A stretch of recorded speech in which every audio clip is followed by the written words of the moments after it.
Assalamualaikum warahmatullahi wabarakatuh. Mungkin Anda yang menonton video ini adalah orang yang susah percaya kepada orang lain. Bahkan susah percaya pada orang terdekat sekalipun.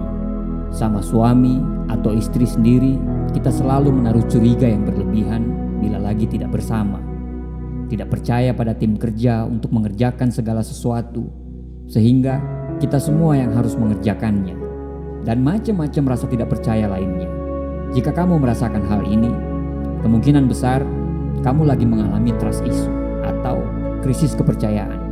Hal ini mungkin bagi sebagian orang menjadi sebuah hal yang biasa.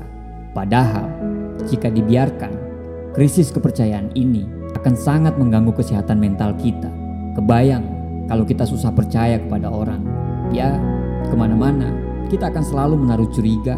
Dan orang-orang yang selalu menaruh curiga dan susah percaya kepada orang akan sangat susah bersosialisasi dengan baik kepada orang lain. Kebayang kalau suami atau istri kita lagi gak bareng sama kita. Kita akan selalu dihantui bayang-bayang yang bikin kita sakit dan capek sendiri. Padahal sebenarnya tidak terjadi apa-apa. Kebayang kalau kita tidak percaya pada tim kerja kita. Terus ketika dia mengerjakan sesuatu, bukannya dia yang sibuk, justru kita yang was-was. Sekali dua kali sih gak sampai mengganggu. Tapi kalau sudah keseringan, bisa rusak mental kita. Padahal kunci sebuah hubungan apapun itu, adalah komunikasi dan saling percaya. Kenapa bisa susah percaya kepada orang? Karena dalam perjalanan kehidupan, apa yang kita lihat, alami, ataupun pelajari sangat mempengaruhi rasa percaya kita hari ini. Atau hal tersebut lebih dikenal dengan social learning theory. Beberapa hal yang dapat menghancurkan rasa percaya diri hingga menimbulkan krisis kepercayaan adalah sebagai berikut. Yang pertama, ketidaksetiaan mampu membawa kembali semua luka-luka yang ada di masa lalu. Yang kedua, ketidakjujuran atau pengkhianatan terhadap rasa percaya dapat memberikan dampak yang lebih merusak dibandingkan dengan perselingkuhan itu sendiri dalam suatu hubungan. Yang ketiga, rasa percaya atau trust dapat juga dihancurkan melalui ketidakpedulian, kritik yang terlalu berlebihan, penghinaan, dan perilaku penolakan yang dilakukan oleh pasangan, baik itu secara terang-terangan maupun terselubung. Yang keempat, selain itu, ketidakpercayaan, keraguan, dan kecurigaan selalu kuat dipengaruhi oleh suara dalam diri kita. Yang kelima, proses berpikir yang rusak semenjak kecil, sehingga kita selalu tidak percaya pada orang lain. Entah itu bawaan yang kita lihat dalam keluarga ataupun lingkungan sosial kita. Nah, sekarang apa dampaknya? Jika melihat kembali ke masa kini, krisis kepercayaan menjadi isu yang memang cukup banyak dialami oleh kita. Taraf krisis kepercayaan tiap orang itu berbeda-beda, sehingga dampak yang dihasilkan pun berbeda-beda. Misalnya, ada yang jadi sulit berkomitmen. Ada juga orang yang selalu menjadi people pleaser, sehingga rela melakukan apa saja demi menjaga kepercayaan yang telah diberikan, tidak diabaikan orang lain, dan macam-macamnya. Apabila hal ini semakin meningkat eskalasinya, bisa jadi berdampak pula pada kesehatan mental. Beberapa gangguan yang terlihat sebagai berikut. Yang pertama, rentan overthinking. Siapapun yang mengalami krisis kepercayaan ini akan cenderung mudah overthinking. Hal ini akan diperkuat dengan ketidakpercayaan kepada orang lain, sehingga kita akan berpikir tentang dia terus-menerus. Tentunya akan banyak pertanyaan terkait orang tersebut. Misalnya, orang ini bisa dipercaya atau sebaliknya enggak ya? Atau jangan-jangan dia cuma mau memanfaatkan kita? Atau jangan-jangan memang dia tulus? Dan banyak sekali pikiran-pikiran yang kita ciptakan sendiri dalam pikiran kita. Dan tahu nggak, pertanyaan-pertanyaan itulah yang akhirnya menimbulkan rasa takut, sehingga kita akan sulit berinteraksi dengan orang baru.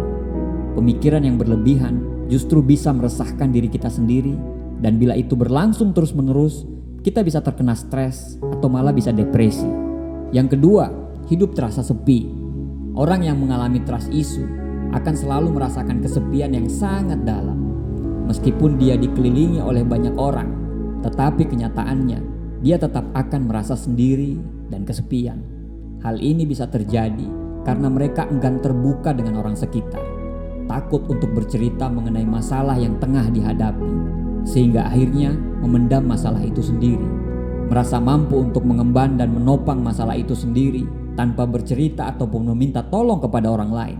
Hal itulah yang menyebabkan timbulnya pemikiran bahwa orang yang mengalami trust issue sendirian dan tidak ada yang bisa membantu masalahnya. Yang ketiga, renggangnya hubungan sesama. Apabila kita tidak mudah percaya kepada orang lain atau bahkan orang yang berada di sekitar kita, orang-orang tersebut akan berpikir bahwa kehadiran mereka tidaklah dihargai. Akhirnya timbullah kerenggangan hubungan antara sesama. Oleh karena itu, perlu diingat bahwasanya terjalinnya sebuah hubungan karena dilandaskan rasa percaya dan komunikasi yang kuat. Jika tidak ada rasa percaya satu sama lain, suatu hubungan akan mengalami kerenggangan. Pahitnya, lambat laun, satu persatu orang yang mengenal kita perlahan akan meninggalkan kita. Sekarang, bagaimana caranya mengatasi trust issue ini? Yang pertama, cobalah berkomunikasi. Mulailah berkomunikasi seperti orang pada umumnya. Orang yang mengalami trust issue tentu tetap bisa melakukan komunikasi. Hanya saja dilakukan dengan memberi sedikit sekat kepada orang lain. Namun, cobalah untuk melakukannya dengan santai dan jangan berpikir bahwa orang tersebut akan bertindak jahat. Yang kedua, jujur dan terbuka. Ceritakanlah keluh kesah selama menghadapi trust issue bersama orang yang terdekat terlebih dahulu. Karena dengan begitu, perlahan kita akan mendapatkan support yang akan mendengarkan dan memberi saran atas apa yang kita keluhkan. Ceritakan itu secara jujur, jangan semata-mata hanya untuk mengetes kepercayaan orang. Yang ketiga, belajar percaya.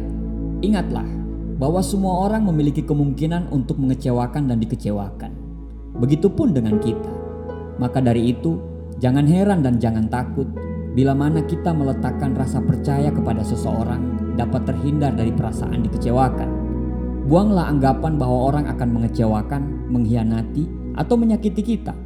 Jangan sampai pikiran itu menguasai diri kita hingga masa tua kita kelak. Nomor 4, maafkan diri kita dan orang lain. Manusia kerap sulit untuk keluar dari situasi dan kondisi yang kurang menenteramkan, karena salah satunya belum bisa memaafkan diri sendiri. Cobalah maafkan diri sendiri dan orang-orang yang pernah terlibat, sehingga diri kita merasa damai. Nomor 5, jangan memaksakan diri. Tidak perlu memaksakan diri untuk mencoba membangun rasa percaya kepada seseorang. Perlahan saja, asalkan pasti. Proses yang akan dilakukan memanglah memerlukan waktu. Hal yang terpenting juga tingkatkan kepercayaan pada diri sendiri, karena kepercayaan pada diri sendiri akan berpengaruh pada kemampuan kita untuk percaya kepada orang lain.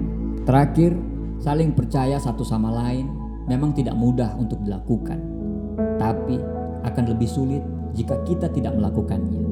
Semoga bermanfaat. Terima kasih. Assalamualaikum warahmatullahi wabarakatuh.